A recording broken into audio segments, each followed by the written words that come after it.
Welcome back, everybody. Well, as couples spend more time in the same space during the pandemic, it's not surprising that tensions sometimes arise. Anxiety about work, disrupted routines, childcare issues, and more may lead couples to vent their frustrations on each other. That's no good. Our next guest is here to shed some light on these issues and share what he learned while researching for his audio series, How Not to Bleep Up Your Marriage. Please welcome novelist and culture writer Stephen Marche this morning. Good morning, Stephen.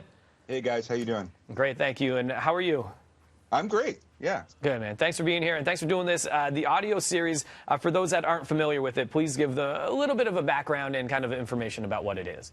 Well, it's on Audible. It's on audible.ca/marriage. And it's basically my excuse to talk to experts of all kinds on questions that have obsessed me about my marriage, and also to look into other people's marriage and ask them really embarrassing questions that they are honest about. And getting people to be honest about their marriages is really, really fascinating, because marriages are such secret black boxes, you know. Let's get into that nitty-gritty. Yeah, because you get them to be super honest in this. Yeah. For example, how to fight. And this is fascinating to me. Some experts say making eye contact and dancing can seriously help.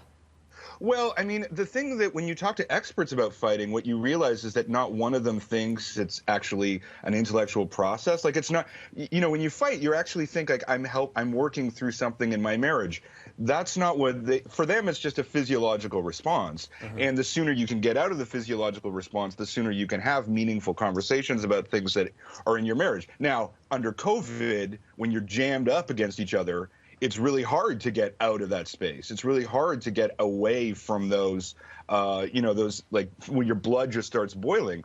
And so, you know, that's why this is such a challenge, I think, for people, this particular situation. And you mentioned that blood boiling aspect of it, and that's not good for anybody's health. And they're saying it mostly men, or especially in men.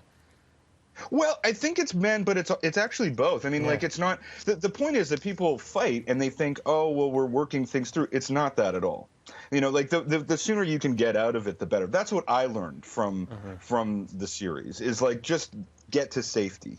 And I think, you know, COVID's this real accelerator. Like, you know, the numbers out of Wuhan are that, you know, the divorce rates basically doubled after COVID. And then at the same time, single people are like, I'll take the next warm body and marry them, right? Like, it's like, you know, no one is happy with their current situation. So, you know, this is a kind of moment to look at your marriage, for sure. Hey, man, as a single guy, I'm like, I'm good. I'm good on my own right now. I like it, because I'm seeing and hearing what's happening in some of these relationships. And you mentioned the divorce rate is much higher right now. Well, yeah, but don't you also feel like alone? Like, I feel like at least I have people to come home to, you know what I mean? Like, you've got a job, I guess. You're at work, you see people, but sorry, everybody. My single friends are getting really antsy. I will say that.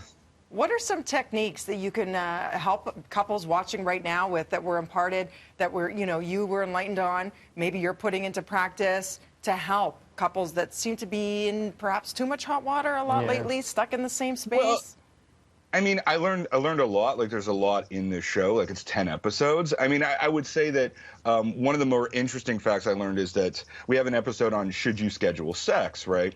And the answer is yes. There's no, like, we literally couldn't find an expert who would take the opposite point of view. But the amount of happiness that you get from scheduling sex in a marriage is the equivalent of going from, if you have sex once a week, it's the equivalent of going from an income of earning $25,000 a year to making $75,000 a year. So that's a lot of happiness that you can get by working this out. I mean, when I went from 25K to 75K a year, I don't remember a greater increase of happiness in my life. So that would be one tip. But, you know, I think the truth is that the joy of doing this show and listening to it is hearing how tricky marriage is, right? Like, listening to people talk about it, you realize this isn't actually that easy. This actually requires a lot of work. It requires a lot of skill. It requires a lot of patience and endurance. And we're all in that situation, all of us. The people who seem happy, the people who don't seem happy. You have to put in the work. And I think the one thing, you know, I got from it while listening to a few episodes was it's different for everybody. Right? Yeah. And it's just not one thing that's going to cover everything. It's not a blanket in that sense. Yeah, I mean, you know, like we did a series on raising children called "How Not to F Up Your Kids Too Bad," and there we really like you love your children. You're supposed to love your children, and what you should do is you should express love for your children. Marriage is way more complicated. You know, marriage is not something that comes naturally. It's not it's an institution that's imposed on us, and it is worth fighting for. There are great things about it, but at the same, it is something that actually requires some manipulation. It requires figuring out over time. Lots more to talk about when it comes to love under lockdown. Devo, as a single guy, I don't know what's happening here. I get to work out a little more. I make more meals. I play some video games. I've caught up on some TV shows and movies. And I FaceTime whoever I need to when I'm lonely, Stephen. Okay. This is what I'm saying. I'm good. You can interview Devo on the next series. Where do we find out more, Stephen? Good for you. It's at audible.ca/marriage. Okay, thank you. That's where it's at. Thanks for joining us this morning, man. Yeah, real fun talking to you. All right, take care.